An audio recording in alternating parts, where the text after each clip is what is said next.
So do you know I was doing a presentation for Isaka and I was collecting the data and I found there were a lot of AWS S3 buckets breaches, all of them because of anonymous access.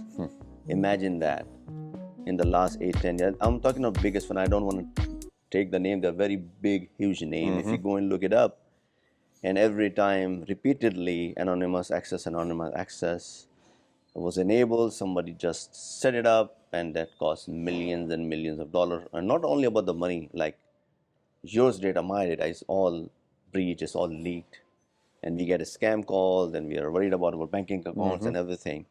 So if that worries you, this is the podcast. And if you're a business, how you're going to address, and also if you're a security professional, it can help you how to develop those controls. So without any further ado, I have Keith Franco with me on this podcast again. So Keith, please introduce yourself and then get into the topic. Thank you, Anand. Yep, Keith Franco with Format Cyber.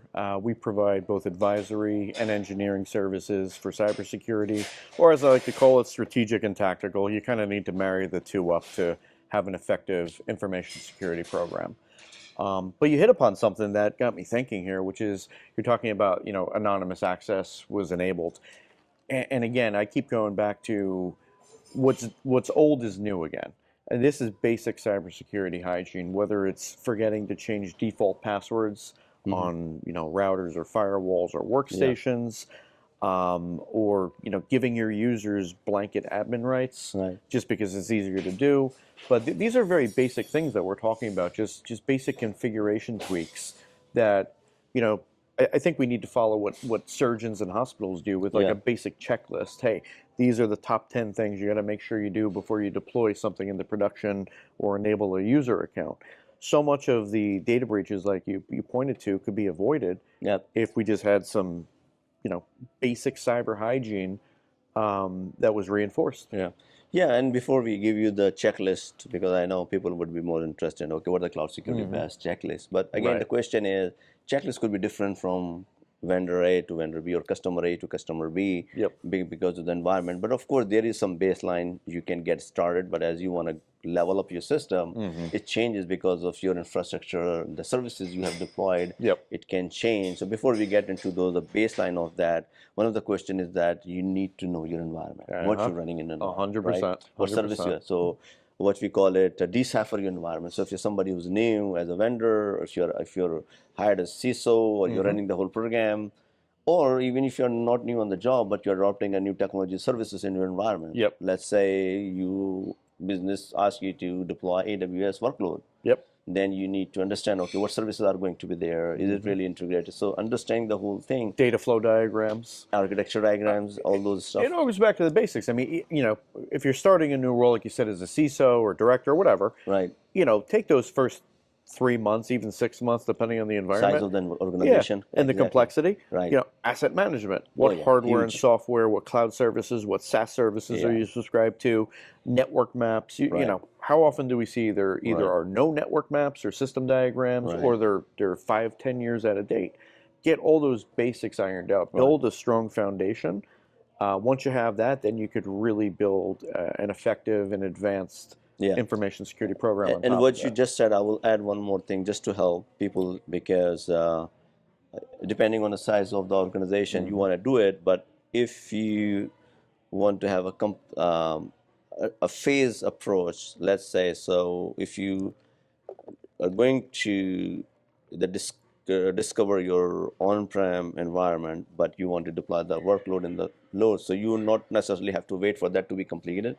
You can do the parallel, because your workload in the cloud environment is totally different. So for example, if you want to enable, I don't know, blob storage, for example. So, and it goes back because you are there because for a reason you have experience, because then you know who needs what access going back to the same, what you said. Well, just the basics, your assets, your users, your data. Who need access and why, right? And then do you really keep that access review process? In modern term, we call it identity and access management, right? So fancy terms, but goes back to understand, okay, what services do people need? So definitely you not need to only have that, but you got to have also a regular review of that process every 3 months, make sure, and how these systems are connected. So those are the things required, because most of the breaches, if you go and look it up, is because of somebody forgot to implement something. Yep. And guess what? The environment is on the internet and exposed. Exactly. Like you said, user reviews, onboarding and offboarding, just basic account hygiene, basic system hygiene. Yeah. But the reason I'm bringing this up, because most of the cybersecurity folks, in my opinion, correct me what you have seen, but what Sure. I've seen, people totally caught up on just vulnerability scanning and endpoint. In Right. cloud, it's way more than that, Yep. Yep. because we get that you need to have endpoint protection. Mm-hmm. But in cloud's blob storage, it totally works differently. Yep. Sometimes you're not even able to install any agent on all the services. That's true. So how are you going to deal with that? So cloud security mindset requires some different thinking. Yeah, a different approach for sure. Right. And there's some good tools out there that can help, like the cloud security posture management tools that can Right. help you catch those basic misconfigurations and best practices. Do different types of benchmarks for security best practices. Make sure Right. that you've tuned it to the best of your ability to your environment. And I believe all these cloud providers, they have their native CSPM available, right? Yep. Unless you want to manage through a third party. Exactly. But from the day first, so if you start setting up your infrastructure on day zero, you might not have enough, but 3 months later, as you mentioned, then it will give you the visibility of your whole environment. Right. And then you can better understand your posture. Yep. And then based on that, you can mature your environment. 100%. 100%. Right. So again, all these cloud environment do have that, because, and also before I go and give you some of the baseline, let's talk about how do you get notified, right? Yeah, it's a good. We mean, how do you get notified if there is an issue with the configuration in Yeah. your cloud environment? I would say you want to take some of those posture management tools Right. and generate either a weekly report or maybe even a real-time alert, depending on what the issue Exactly, is that's right. detected. Right. If it's a big enough hole, then yeah, I don't want to wait till Monday morning when I Yes, get my weekly right, report. I might want to know that right now. Right. So you basically, this is what we are saying. You have those tools and capabilities available. So make sure you have those alerts and triggers set up. Let's say if there is a global admin account with any MFA, Yep. you want to have alert generated and notified. And this is where we talk about our previous episode. If you go and watch about SIEM, we were talking about the security incident monitoring has to be there. You may want to involve 24/7 MDR if you're in that line of business, which every business requires that monitoring. So how because all these pieces tie together, where you can have the full visibility. Okay, now I have the visibility.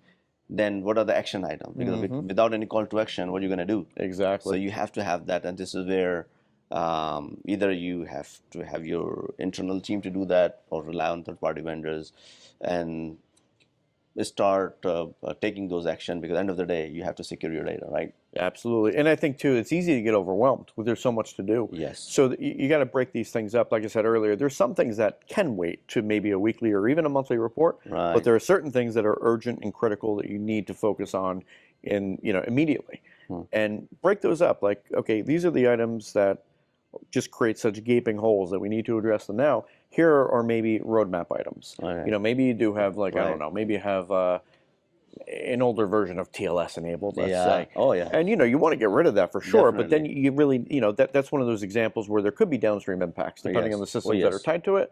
And why do we still have that? Is it just we didn't get budget to replace Right. it? Is the operating system hasn't been upgraded? Whatever. Yeah. So those are longer term items that Right. maybe aren't as critical Right. as, like you said, just everybody has blanket admin access. Right. And with all that, we will just give you a list of best practices. Again, if you're interested, I can publish it, a document, but I'll give you a couple of them.